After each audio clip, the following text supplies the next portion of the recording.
This journey starts around midnight, and we are just having our dinner, late night dinner at that time. And at 2 a.m. we started our trek. Although there were many difficulties and many hows and words, because firstly there were huge clouds above our head, dark clouds, you couldn't see the sky, and then there was this huge snowfall which created a powdery snow paths of around 6 feet. All of us were explorers, so we did the only thing that we could, that is to walk. So we started our trek. By that 1 hour, we had already challenged ourselves mentally, emotionally, physically, and whatnot. So we are kind of proud and excited and tired at the same time, because we were no longer our timid self. By that time, it was already a spectacular view. The next hour, at the break of the dawn, it was particularly mysterious. You are walking through alpine forest of the Himalayas. It's absolute darkness everywhere. The only thing you can see is whatever your headlamp is capable of shining, and the snow is, it's like white glitters scattered all around the feet. You're walking in amidst it, and there is this huge pine trees everywhere around you, carefully holding the snow, as if you walk too fast they will shower some snow on your head. And it is a wonderful experience. You are breathing fast, you can hear your heartbeat because you are panting, and even then you are going forward in hope of a beautiful sunrise. Situation made it worse. First is the temperature. It is midnight hours in the Himalayan corridors, and the frigid air is whooshing past really fast, and that is making you feel like it's minus 20 degrees outside, although it's technically minus 15, but it is making you feel like minus 20. And on the inside, because of your 6 layers of sub-zero equipments and jackets and layers, thermals, you are sweating like a pig. It's literally the worst kind of situation anyone can ever have. Outside it's feeling like minus 20 degrees Celsius, and on the inside it's like plus 20. So the dynamic range, it's ridiculously different. It's ridiculously difficult to deal with. And along with that, the knee-deep snow made it incredibly tiring to walk. And on everything else, above everything else, a couple of frostbites here and there came as a cherry on top of suffering.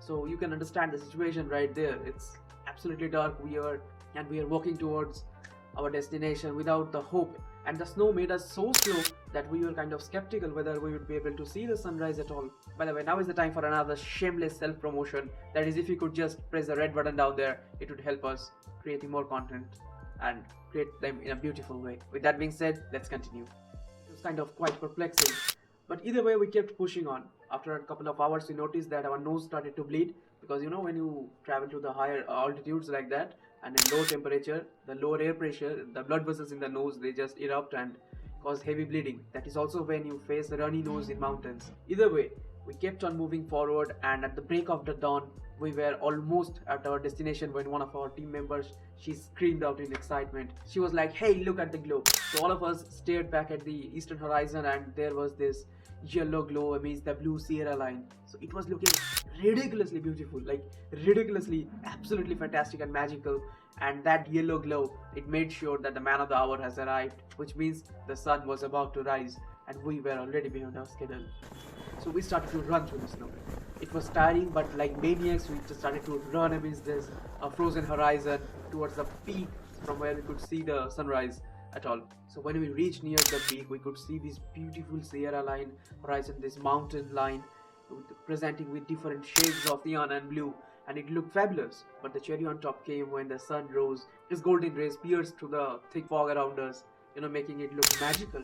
It looked as if someone has put on a golden crown on top of the head of the mountain, and it was beautiful to stare at. Even the snow on which we were standing, it responded to the snow with such a grace, reflecting back a portion of the golden highlights amidst the blue shadow. So at one point we were staring at these golden highlights, golden sun and golden fog, and beneath that there is these blue shades of mountains that's running through vast patch of land of the Himalayan mountain corridor.